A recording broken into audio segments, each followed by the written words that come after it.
Stage 2 of the Boels Ladies Tour began at the bike park in Eibergen. Gone was the sunshine of the opening day, and in came the rain. The sprinters had their eyes on the stage, 133 almost flat kilometres into Arnhem. Yeah, it's going to be a pretty fast race, I think, but we'll have some rain for a fair chunk of that. Might play a part with how the race plays out, but finishing on some really fast circuits at the end, really wide roads and a long 3 kilometre straight finish. So yeah, looking to be a big bunch sprint, I think. I looked at the internet and I think the rain will only be like the first hour, so I think the rain is not the biggest influence today. Of course the biggest sprinters like Chloe Hoskin, Hannah Barnes, I think there are a lot of good riders, but also the girls who can go for the breaks in the final. I think it will be a dangerous and tricky final. Annemiek van Vleuten began the stage as the race leader, holding a 5-second advantage over Ellen van Dijk and 11 seconds over Lisa Brennauer. But there would be time bonuses on the finish line. It wasn't the only prize on offer, with Queen of the Mountains points available at only 6.7 kilometres in.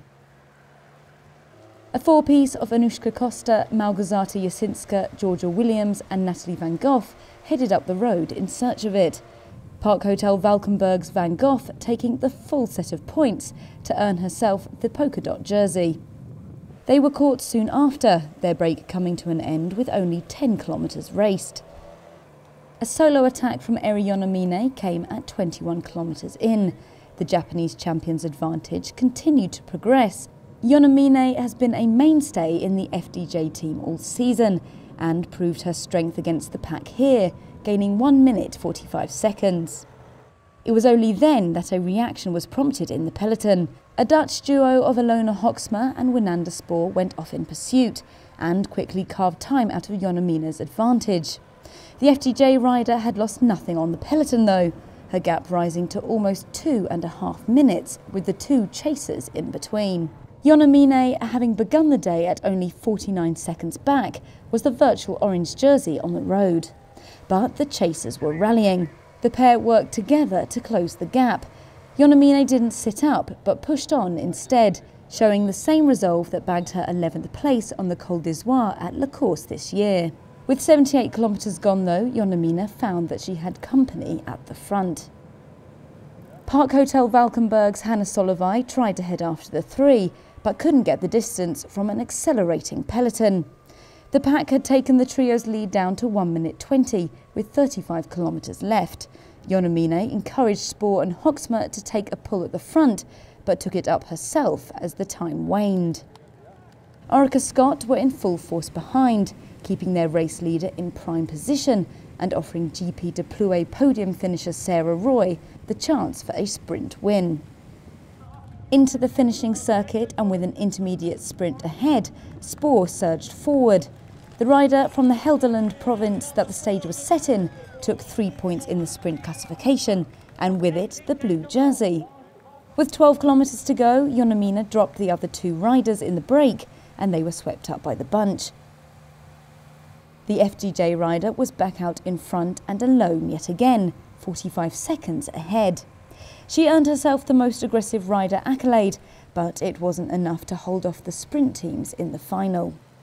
With 3 kilometres to go, after 111 kilometres in the break, Yonamine was brought back, and it looked to be altogether for the line. But in the last 200 metres, a crash split the pack apart, taking some of the contenders out of the reckoning. Not Kirsten Wild though, who had already hit her stride with such force in fact that she could celebrate with several metres still to go. The Dutch powerhouse's 10th win at this race and her first here for 4 years. Maria Giulia Confalonieri finished second, Brennauer third. Van Vleuten finished in the front group to retain her race leader's orange jersey. I think it's always nice to win in your own country, especially in this race. Yeah, I'm really happy with this. Marta Rakele and Jasinska, they were really good. Yeah, they were really good to help me and stay calm and keep me in the front of the peloton. It's really important. I'm living in Holland from after Giro Loser. It's like a home race, so I want to try aggressive in this Boels Tour. I did not expect a breakaway, but I just attacked. So just one alone break, and yeah, it's a great experience. Yeah, and first time on the podium this year in Europe. After finishing second on stage 1, Van Dijk produced another impressive performance, sprinting to 5th, finishing behind Amy Peters. Van Vleuten's advantage over Van Dijk on the GC remains the same, but Brennauer's time bonus moves her within 7 seconds of the race lead.